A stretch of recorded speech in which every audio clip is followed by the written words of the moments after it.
Sir भारी हो या सर में दर्द की शिकायत हो या शरीर में आलस्य हो, शरीर में ढीलापन हो या आलस्य हो, ढीलापन हो, तो इसके लिए कुछ एक्सरसाइज योग करने से पहले इस तरह से तेल को लगा लेना है 150 बार नाक में और कान की जड़ों में, और हैंड ब्रेन जहाँ पर पाइवोट संधि है उसके आसपास स्पर्श करते हुए तेल लगाना है। और तेल लगाने की जो सावधानी है वो यह कि पहले हथेली को ठीक से आपस में रगड़ते हुए हथेली को एक्टिव करना है। हथेली की मांसपेशियों को, हथेली के नर्व्स को एक्टिव किया जाना है और रिस्ट को भी एक्टिव किया जाना है। उसके बाद ही तेल लगाना है। मुख्य रूप से सर दर्द के लिए पाँव के तलुओं में इस तरह से पाँव पकड़कर दूसरे हाथ से नीचे से इस तरह से पकड़कर सपोर्ट देकर पाँव के तलुओं में जो अंगुलियों तक जाएगा वहाँ ठीक से तेल लगा लेना है। काफ़ी हथेली में दबाव देते हुए और नाखून, अंगुलियों के नाखून से भी स्पर्श कराते हुए तेल लगाना है। दोनों पाँव के तलुओं में ठीक से तेल लगा लेना है। यह प्रक्रिया, यह जो एक्शन है, यह स्टेप काफ़ी देर तक किया जाना है और एकांतर क्रम से किया जाना है। पहले लेफ्ट, उसके बाद राइट, उसके बाद राइट और लेफ्ट, राइट लेफ्ट। अब जो एक्सरसाइज योग है, जो शरीर में ढीलापन है उसमें खिंचाव के लिए सबसे पहले पाँव के तलुओं को कारपेट में रोक लेना है, टिका लेना है और कमर से ऊपर वाला हिस्सा ऊपर खींचना है और सांस अंदर लेकर रोकनी है।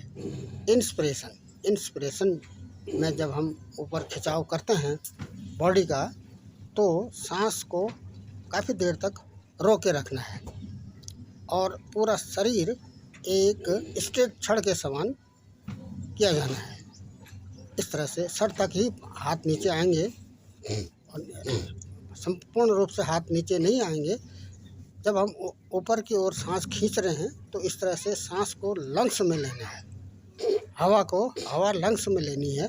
उसको इंस्पिरेशन जैसा कि सभी जानते हैं, और एक्सपिरेशन में रिलैक्स, बॉडी का रिलैक्स होगा और इंस्पिरेशन में बॉडी का खिंचाव होगा।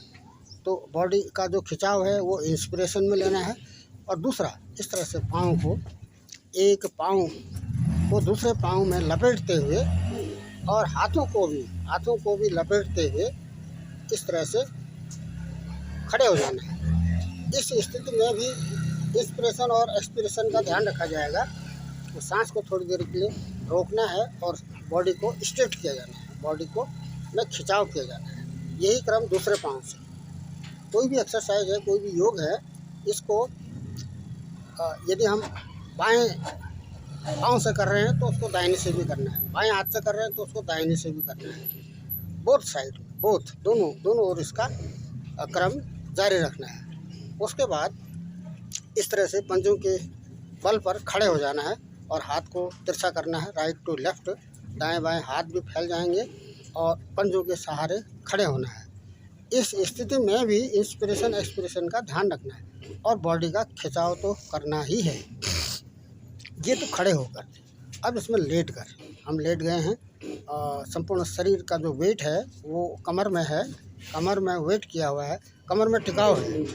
बॉडी का जो टिकाव है वो बेली बेल्ट के नीचे लगभग टेल बोन के पास का हमने फोकस करना है और पाँव की एड़ी को खींचना है नीचे और कमर से ऊपर वाला हिस्सा ऊपर खींचना है और पाँव के जो पंजे हैं उसको कारपेट में मिला लेना है और उठते समय झटके से उठना है।